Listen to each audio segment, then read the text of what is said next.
Assalamualaikum warahmatullahi wabarakatuh. Ketemu lagi dengan Bagus Johan Maulana SKM dalam video tutorial perawatan luka modern.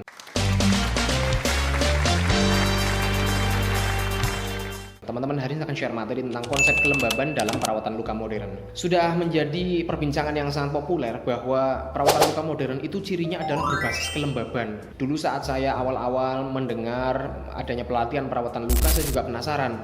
Ini konsep apa lagi yang dihadirkan nih? Perawatan luka modern yang seperti apa? Lalu ada orang bilang, oh ini bedanya perawatan luka modern dengan yang konvensional adalah metode kelembaban. Kelembaban yang seperti apa? Sampai dengan saya ikut pelatihan, di situ diajarkan, itu pun belum mudeng. Nah, tapi setelah saya mempraktekannya dan melihat hasilnya seperti apa, memfollow up dari hari ke hari, dari minggu ke minggu, akhirnya saya bisa menemukan yang dimaksud lembab itu apa. Kata bakunya itu lembab pakai P ya, bukan lembab pakai B. Jadi kalau Anda lihat KBBI itu yang benar adalah lembab pakai P.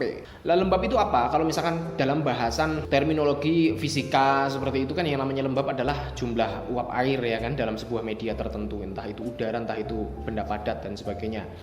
Kelembaban, apakah kelembaban dalam konteks fisika ini juga sama dengan kelembaban yang dimaksud dalam dunia perawatan luka? Ternyata beda, guys. Jadi gini, kalau kita bicara lembab, misalkan, oh udara di sini lembab, itu kan berapa jumlah uap air kan dalam misalkan 1 meter kubik udara seperti itu. Atau misalkan dalam benda padat deh, bajumu kok lembab sih? Yang dibicarakan seperti ini kalau dalam konteks fisika adalah kandungan air, uap airnya berapa, kandungan air di dalam bajumu itu berapa, ya berapa persen misalkan seperti itu. Tetapi coba kalau misalkan nih Anda ada A ada B, Mas A ini saya siram bajunya menggunakan air pure gitu ya, 1 gayung. Mas B ini bajunya saya siram menggunakan minyak pure, 1 gayung. Kita lihat 15 menit berikutnya. Mas A, saya tanya Mas A, kamu setelah saya guyur pakai air, bajumu lembab nggak sekarang? Iya. Mas B, apakah bajumu juga lembab? Iya. Dua-duanya disebut lembab, meskipun kandungannya yang satu adalah yang A ini air, yang B ini adalah minyak. Kalau kita mengacu ke definisi terminologi di bidang fisika, bahwa kelembaban ini mengacu pada hanya jumlah uap air saja, atau konsentrasi uap air atau persentase uap air dalam suatu media, ya ini tadi yang minyak nggak termasuk dong. Faktanya kan yang B ini, yang disiram minyak ini juga disebut lembab. Itulah yang ada dalam pembahasan terminologi perawatan luka. Jadi lembab itu kandungan, bukan hanya membicarakan kandungan air saja, tetapi juga kandungan minyak. Ya seperti kita tahu air dan minyak ini kan polaritasnya beda. Nanti akan saya bahas secara mendalam dalam video yang terpisah ya mengenai polaritas air dan minyak. Tetapi intinya yang saya sampaikan di sini, yang namanya kelembaban ini konsepnya bukan melulu soal air, ya. Makanya balutan luka modern misalkan berbasis apa? Basisnya minyak atau basisnya air itu beda, keperuntukannya beda, jenisnya beda, pengaturannya beda, konsekuensinya juga beda. Air itu lebih dingin, minyak itu lebih panas dan sebagainya. Nanti akan saya bahas lebih lanjut. Intinya saya akan menyampaikan dalam video kali ini bahwa yang namanya kelembaban itu tidak melulu soal air, Mas. Dalam konteks perawatan luka modern ada juga lembab yang disebut kandungan atau persentase atau jumlah minyak dalam sebuah media seperti itu ya. Jadi setelah memahami ini nanti kita akan bisa akan mengaplikasikan ini pada kondisi luka yang berbeda gitu loh. Sesuai kondisinya, sesuai dengan kebutuhannya masing-masing. Oh, luka seperti ini berarti membutuhkan salep yang berbasis air. Oh, luka seperti ini membutuhkan salep yang berbasis minyak. Oh, kondisi seperti ini misalkan sedang terdevitalisasi atau sedang terrevitalisasi, ini membutuhkan yang berbasis apa nih? Oh, ini kondisi sedang ada permasalahan dalam venous leg ulcernya atau arterial leg ulcer, berarti membutuhkan salep yang berbasis apa nih? Oh, ini ada jaringan matinya banyak, berarti untuk mempercepat autolisis debridement menggunakan salep yang berbasis apa ini? Oh, ini misalkan sudah masuk fase tumbuh atau fase proliferasi, berarti ini lebih membutuhkan salep yang berbasis apa nih? Ketebalannya seberapa nih? Seperti itu. Jadi tidak melulu soal air gitu loh. Salep itu kan basisnya juga macam-macam. Ada yang berbasis minyak, ada yang berbasis air, ada yang campurannya pun persentasenya berapa. Ada sulfaktan yang mengikat keduanya antara air dan minyak diikat jadi satu dan sebagainya, itu macam-macam gitu loh. Jadi ini yang perlu Anda pahami dalam hal basic perawatan luka. Ini basic dari atau dasar atau bahan dasar dari sebuah adonan seperti salep itu apa gitu loh. Apakah air, apa minyak, apakah air dan minyak campur, persentasenya berapa banyak, lebih dominan yang mana? Ini penting sekali untuk diketahui dasar-dasar seperti ini. Ini memang ilmu fisika ya. Saya sendiri tidak memahami ilmu fisika dengan baik. Ya, saya jujur saja ilmu fisika saya jelek nilainya dulu waktu SMP SMA.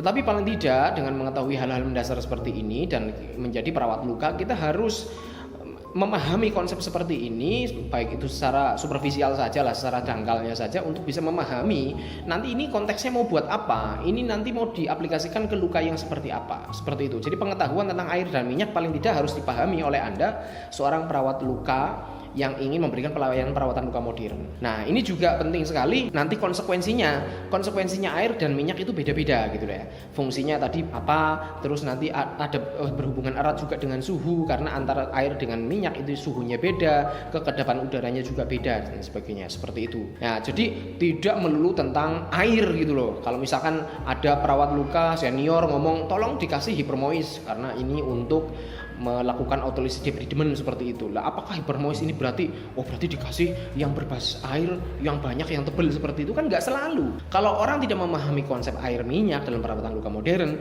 maka kata-kata hipermois itu diartikan berarti mois yang tinggi, kelembaban yang tinggi, berarti pasti airnya tinggi.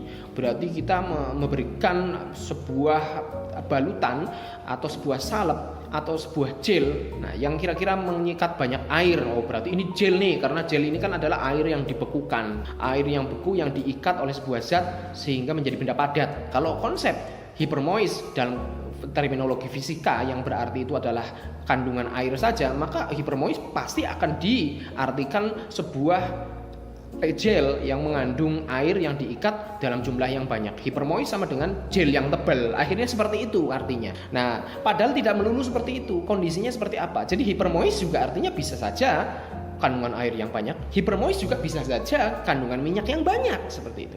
Tergantung ini hipermoisnya untuk keperuntukan apa. Oh, untuk keperuntukan misalkan untuk menurunkan inflamasi atau peradangan, atau misalkan ini untuk memacu pembukaan saluran pembuluh darah, atau misalkan vasodilatasi istilahnya ya, untuk memicu vasodilatasi pembuluh darah, atau ini untuk autolysis debridement, kasih hipermois. Nah ini tatkala senior ngomong hipermois yang mana dulu, diperjelas dulu konteksnya, ini untuk apa. Jadi ini berbasis air atau berbasis minyak, ini dua hal yang berbeda, dan salah aplikasi ini mengakibatkan sesuatu yang fatal. Saya katakan misalkan ada peradangan, terus ini tolong dikasih hipermois untuk menekan peradangannya secara mekanik, ya, memberikan rangsangan dari luar misalkan untuk menurunkan suhunya. Lah Anda salah mengaplikasikannya menggunakan salep yang berbasis minyak. Wah ini hipermois, plak tempelin seperti itu. Orang tanda-tanda peradangannya sedang meningkat, Anda malah mengamplify, Anda malah menambahkan salep yang berbasis minyak. Akhirnya apa yo? Tanda-tanda peradangannya akan semakin tinggi kualitasnya. Ya, baik pembuluh darahnya semakin melebar sehingga tambah merah, tambah bengkak, tambah nyeri, dan juga tambah merah. Ya, seperti itu. Akhirnya tanda-tanda peradangannya meningkat gara-gara Anda salah mengaplikasikan, salah mendefinisikan mois itu. Misalkan ada kebutuhan lain, misalkan untuk autolysis debridement. Ini dikasih hipermois misalkan untuk melisiskan atau mematikan jaringan-jaringan yang memang sudah nekrotik, misalkan seperti krustae atau kropeng ya. Ada kropeng misalkan. Lah kropeng ini larutnya dalam apa? Kropeng ini lebih larut dalam minyak. Tetapi gara-gara Anda salah mengaplikasikannya, hipermois, Anda kasih gel, ya kan? Gel tebel. Gel itu kan air yang dibekukan, air yang padat. Anda tempelin ke situ, tujuannya untuk autolysis debridement. Ya jelas orang si kropeng ini larutnya dalam minyak, tetapi Anda malah mengelilingi kropeng itu menggunakan air. Itu ibarat ada minyak dikelilingi air. Kapan akan menjadi homogen, kapan akan larut, kapan akan lisis, kapan akan menyatu dengan lingkungan sekitarnya? Ya lama mas. Anda mau cepet-cepetan juga boleh, silakan diadu. Kalau ada jaringan mati, Anda mau pakai air atau minyak? Ya jelas lebih cepat pakai minyak mas.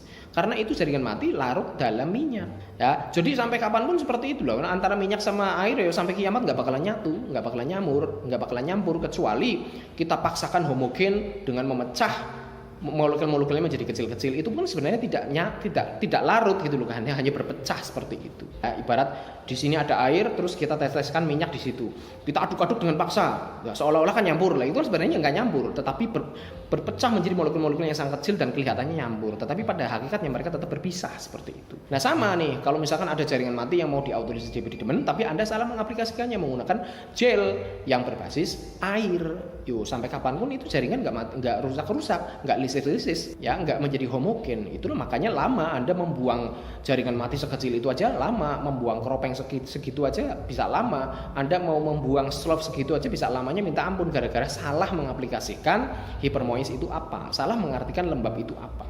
Jadi sekali lagi, dalam dunia perawatan luka modern, lembab itu ada dua, berbasis minyak dan berbasis air. Sebagai perawat luka yang profesional, Anda harus memahami itu, konteksnya apa, kebutuhannya untuk apa. Demikian, terima kasih. Assalamualaikum warahmatullahi wabarakatuh.